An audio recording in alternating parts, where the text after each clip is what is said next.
Експериментът Gateway, по-известен като Gateway Experience, е проучване, проведено от Института Монро в сътрудничество с разузнавателните агенции на САЩ, включително ЦРУ.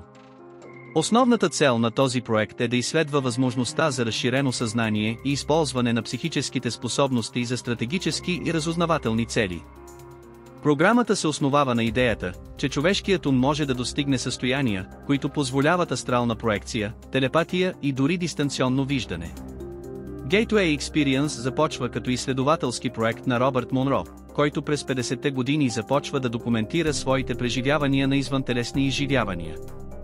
По-късно той основава Института Монро, който разработва специални аудиопрограми, използващи технология, наречена HemiSync. Тази технология работи чрез синхронизиране на двете хемисфери на мозъка посредством специфични звукови честоти, което позволява на човек да постигне променени състояния на съзнанието. Програмата привлича вниманието на американското правителство, което започва да провежда експерименти с цел да проучи дали тези техники могат да бъдат използвани в разузнаването. Докладът на ЦРУ от 1983 година, озаглавен "Анализ и оценка на процеса Gateway", предоставя детайлно обяснение на научната основа на експеримента и теорията зад него. Според този доклад, пространство-времето е нелинейно, а човешкото съзнание може да се отдели от физическото тяло и да се движи извън ограниченията на материалния свят. Това означава, че при правилна подготовка човек може да пътува до други реалности, включително да вижда бъдещи събития или да събира информация от разстояние.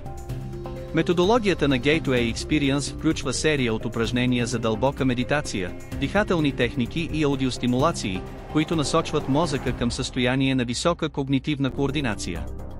Според участници в експериментите, тези техники водят до усещания за левитация, напускане на физическото тяло и взаимодействие с нефизически същности.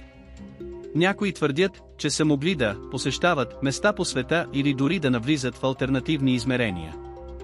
Проектът Gateway остава в сферата на паранормалните изследвания и алтернативната наука. Въпреки че ЦРУ разсекретява някои документи, пълният мащаб на програмата и нейните реални резултати остават неизвестни. Днес Gateway Experience се предлага като търговска програма за медитация и самопознание, но конспиративните теории продължават да твърдят, че американското правителство все още използва тези техники за тайни операции. Независимо дали вярвате в експеримента или не, Gateway си остава един от най-загадъчните проекти, свързани с изследването на човешкото съзнание. Абонирай се за канала, дай един лайк и удари камбанката, за да не пропуснеш следващото ни видео.